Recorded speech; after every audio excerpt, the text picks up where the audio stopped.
Subset, empty set, power set और equal set, इनकी definition पढ़ी है। अब उसके बाद जो हमें पढ़ना है कि सेट को रिप्रेजेंट कैसे करते हैं। तो सेट को रिप्रेजेंट करने के लिए दो तरीके हैं। पहला तरीका है सेट बिल्डर फॉर्म और दूसरा तरीका है रोस्टर फॉर्म। तो सेट बिल्डर फॉर्म किस तरह का होता है, देखिए ये सेट बिल्डर फॉर्म में ये वाला ब्रैकेट लगाएंगे, अंदर एक एलिमेंट एक्स लिख देंगे और ऐसे दो पॉइंट लगाएंगे। ये दो पॉइंट का मतलब है सच दैट, इसको क्या पढ़ना है, सच दैट। तो ये पढ़ेंगे X is such that X less or equal to 5, comma x is natural number. ये लिखकर आपको सेट बता दिया जाए तो ऐसे जो भी फॉर्म में रहेंगे वो सेट बिल्डर फॉर्म कहलाएंगे। यहां क्या मीनिंग है इसका कि एक एलिमेंट एक्स है, नंबर है एक्स, वो इस प्रकार है कि सच दैट कि एक्स की वैल्यू 5 से कम है या इक्वल है, less than or equal to 5, where X is natural number. जबकि इसी को अगर रोस्टर फॉर्म में लिखना है तो रोस्टर फॉर्म में कैसे लिखेंगे, तो बताओ एक्स की value less or equal to 5, क्या क्या आएगी, पॉसिबल वैल्यू क्या क्या होगी, एक्स नेचुरल नंबर है, याद रखें। इसको खोल दीजिए, इसको खोल दीजिए तो एक्स की वैल्यू पॉसिबल क्या क्या आएगी, एक्स की वैल्यू आएगी पहले तो 1, सबसे छोटा है नेचुरल नंबर, 1, 2, 3, 4 और 5। तो ये x ने एक वैल्यू को एज्यूम कर लिया, यानी यहां इस सेट बिल्डर फॉर्म का रोस्टर मीनिंग ये है कि x की वैल्यू 5 से कम है या फिर इक्वल है। तो मैंने 5 तक लिख दी या फिर उससे कम वैल्यू लिख दी, ठीक है। और स्टार्ट कहां से किया, 1 से। क्यों, क्योंकि x is a natural number और सबसे छोटा स्मॉलेस्ट नेचुरल नंबर कौन सा है, 1। तो स्टार्ट 1 से ही करना है हमें। ऐसे ही जैसे मान लीजिए आप एक और एग्जांपल लेते हैं, x such that x greater than 1 less than 9 और x is a natural number. तो फिर आपको इसको कैसे लिखना है, सेट बिल्डर फॉर्म को रोस्टर फॉर्म में। तो आपको x की वैल्यू को 1 से बड़ा और 9 से छोटा लेना है। तो x की वैल्यू 1 से बड़ी और 9 से छोटी कौन कौन होगी, यहां आएगा 2, 3, 4, 5, 6, 7 और 8।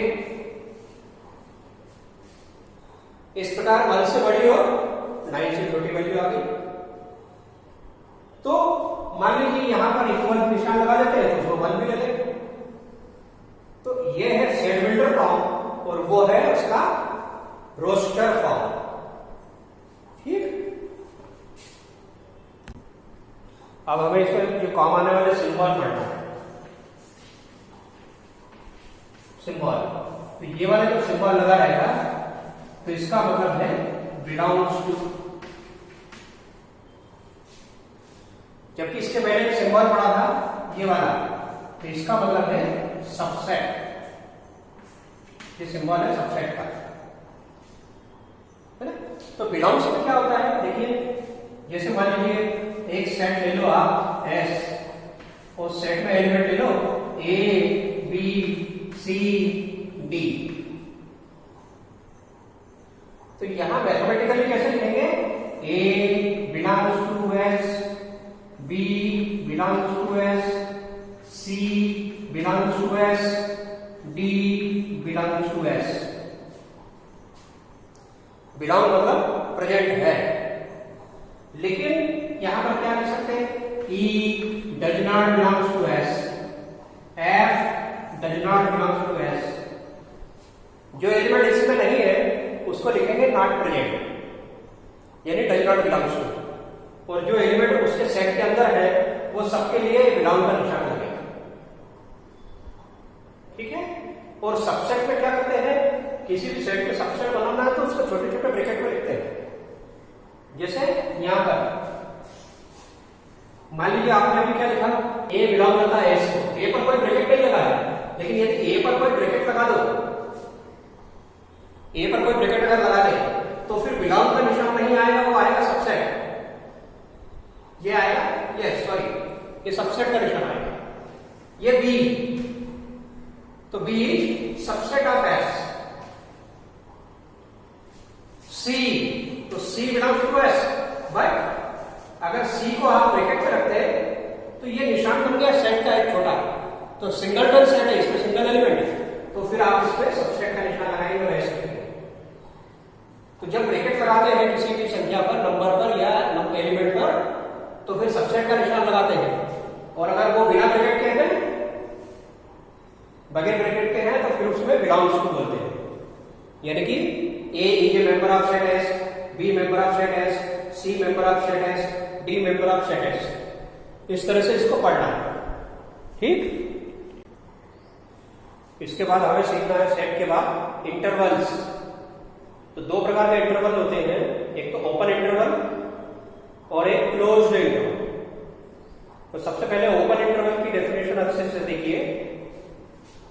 इंटरवल्स, ओपन इंटरवल, तो suppose A and B are two real numbers such that a is less than b।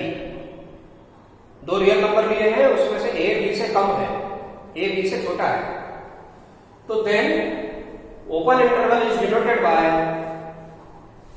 ये छोटे वाले ब्रैकेट का उपयोग करेंगे, सेट वाले ब्रैकेट का उपयोग यहां नहीं करेंगे, ये वाला ब्रैकेट स्मॉल ब्रैकेट लगेगा।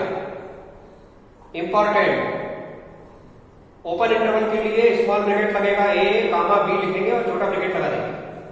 And it is given by, ये ओपन इंटरवल वाला सिंबल है, इसके अंदर दोनों नंबर लिखे हैं ए और बी, ऊपर आपको मालूम ही है ए बी से कम है, तो ए बी से कम है, तो ये है सेट का ब्रैकेट। तो कैसा सेट बनेगा, x such that value of x is between A and B, lies between, value of x lies between A and B। यानी x की वैल्यू A से बड़ी होगी लेकिन B से कम होगी। या स्ट्रिक्टली लगा हुआ है ये निशान, x is strictly greater than A and strictly less than B। यहां x ना तो A के इक्वल होगा और ना x B के इक्वल होगा, A और B के बीच में रहेगा। तो ए और बी के अंदर आने वाले सारी वैल्यू, एक्स की वैल्यू ओपन इंटरवल में कहलाएगी। इसमें ए इंक्लूड नहीं है, बी भी इंक्लूड नहीं है। Are values of X lying between A and B, ये ओपन इंटरवल तैयार होगा, ठीक है। इसके बाद हम पढ़ते हैं क्लोज्ड इंटरवल। इसके बाद क्लोज्ड इंटरवल में डेफिनेशन वैसी ही है जैसी ओपन इंटरवल में हमने स्टार्टिंग में लिखा था। Close interval, suppose A and B are two real numbers such that A is less than B, A और बी दो रियल नंबर है, ए बी से कम है, then closed interval is denoted by, इस बार ब्रैकेट बड़ा ब्रैकेट आएगा, ओपन इंटरवल के लिए छोटा ब्रैकेट, क्लोज इंटरवल के लिए बड़ा ब्रैकेट। ये इसका सिंबल है, हमें याद रखना है, बहुत इंपॉर्टेंट है। क्लोज इंटरवल के लिए ये वाला सिंबल यूज किया जाएगा, बड़ा ब्रैकेट, और अंदर लिख दिया जाएगा ए बी। ए इसका और बी दोनों एंड पॉइंट है, ए से शुरू होगा बी पे खत्म होगा, तो ये क्लोज इंटरवल है। और क्लोज इंटरवल की डेफिनेशन है कि एक सेट बनेगा जिसमें ऐसे नंबर लिए जाएंगे एक्स के, एक्स की वो वैल्यू ली जाएगी जो ए से बड़ी या बराबर होगी और बी से छोटी या बराबर होगी। यानी x की value greater than or equal to A but less than or equal to B. x की वैल्यू a से बड़ी है या बराबर है, परंतु b से उसकी वैल्यू कम है या इक्वल है। पिछली बार क्या था, a और b इंक्लूड नहीं थे, लेकिन इस बार x की वैल्यू में a भी आ गया है और b भी आ गया है। क्यों? क्योंकि यहां पर इक्वल का साइन पड़ गया। जबकि पिछली बार इक्वल का साइन नहीं लगा हुआ है। ये क्लोज इंटरवल में इक्वल का साइन लगाते हैं, यानी ए और बी एंड पॉइंट है और एंड पॉइंट दोनों इसमें इंक्लूड रहते हैं।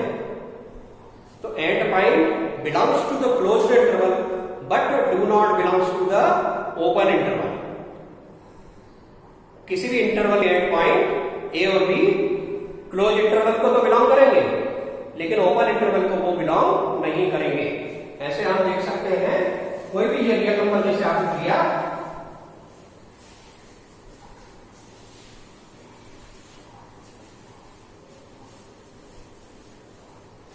जैसे मान लीजिए आप एक क्लियर लाइन रखेंगे यहां और आप यहां लेते हैं एक एलिमेंट -1 और इधर एलिमेंट लेते हैं +1।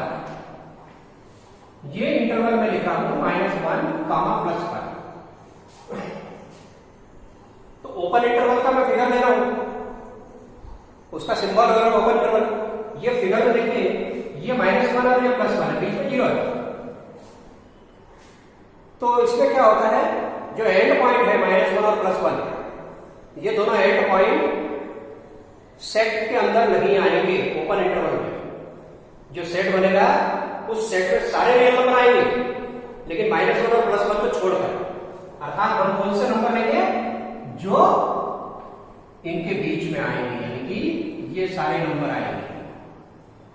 ये सारे रियल नंबर इसका आंसर है।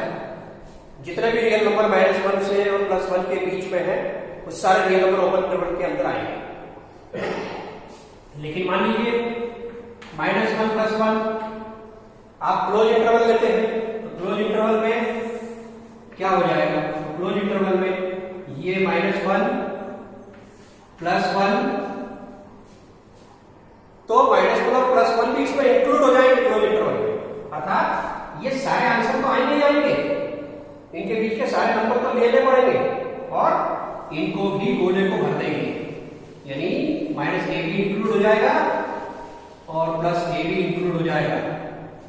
तो ये जो सर्कल है पॉइंट का -1 और +1 का, वो भी इंक्लूड कर दिया, मतलब उसको भर दिया हमने गोले को। लेकिन इसमें ओपन में -1 और +1 को नहीं भरते, ये ब्लैंक करते हैं। इसका मीनिंग है -1 and +1 do not belong to the open interval, और इसका मीनिंग है -1 and +1 both belongs to the closed interval. तो क्लोज इंटरवल में -1 से स्टार्ट करके +1 तक के सारे नंबर लिख देंगे रियल नंबर, वो कहलाएगा क्लोज इंटरवल का सबसेट। लेकिन -1 और +1 को छोड़कर जो संख्या लिखी जाएगी रियल नंबर, वो कहलाएगा ओपन इंटरवल का सेट। ठीक है।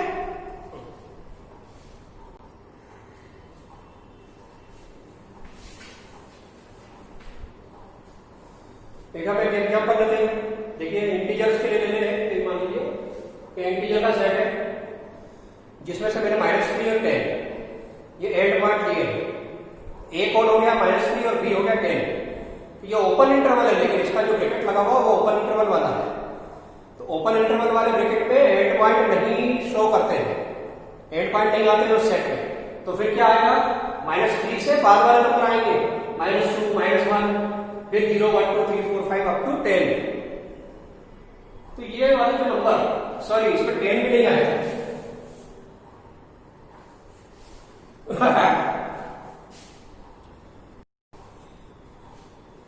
अब हम इसमें दो एग्जांपल लेते हैं ओपन इंटरवल क्लोज इंटरवल को समझने के लिए। मान लीजिए दो इंटीजर है, इंटीजर का सेट, उसमें से हमने दो इंटीजर लिए -3 और 10। तो ये ओपन इंटरवल का निशान है, ओपन इंटरवल का सिंबल है, इसलिए इसमें एंड पॉइंट नहीं लिए जाएंगे। ए की वैल्यू है -3, बी की वैल्यू है 10।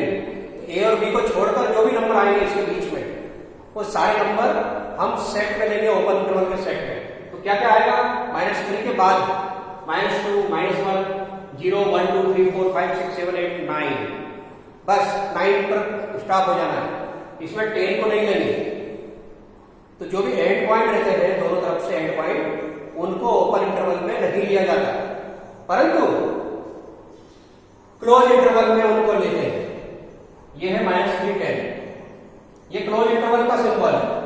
तो क्लोज इंटरवल में -3 भी लेंगे और 10 भी लेंगे, यानी -3 से स्टार्ट करेंगे और 10 पर समाप्त करेंगे। तो ये -3, -2, -1, 0, 1, 2, 3, 4, 5, 6, 7, 8, 9, 10। तो क्लोज इंटरवल में 8 पॉइंट भी आ गए और ओपन इंटरवल में 8 पॉइंट नहीं लिया जाएगा। इस चीज को ध्यान में रखना है। तो क्लोज इंटरवल और ओपन इंटरवल की हम डेफिनेशन पढ़ने के बाद कुछ क्वेश्चंस एक्सरसाइज में करेंगे। Thank you. इसी तरह है सेमी ओपन इंटरवल या सेमी क्लोज इंटरवल। तो देखिए इसे हम semi interval, semi open interval या सेमी क्लोज इंटरवल भी कह सकते हैं, क्योंकि एक तरफ ओपन का निशान लगा हुआ है और एक तरफ क्लोज इंटरवल का सिंबल लगा हुआ है। तो इसकी डेफिनेशन क्या आई कि element x such that open interval किस तरफ से है, -3 की तरफ से, तो -3 को इंक्लूड नहीं करना है, और 6 की तरफ क्लोज है तो 6 को इंक्लूड करना है। तो x की value greater than -3 but less than or equal to 6 होगी। इसी प्रकार से ये भी सेमी ओपन है, लेकिन -3 की तरफ क्लोज है और 6 की तरफ ओपन है। तो इसका डेफिनेशन क्या आएगा, जिधर क्लोज है वहां इक्वल का निशान लगाना है, और जिस तरफ क्लोज नहीं है उस नंबर पर इक्वल का निशान नहीं लगाना। तो यहां पर आएगा x की वैल्यू -3 से greater than or equal to but less than 6, क्योंकि 6 की तरफ ये ओपन है तो 6 को इंक्लूड नहीं करना है, -3 को इंक्लूड करना है। इस प्रकार के इंटरवल्स को सेमी ओपन इंटरवल या सेमी क्लोज्ड इंटरवल बोलते हैं। ठीक है, थैंक यू।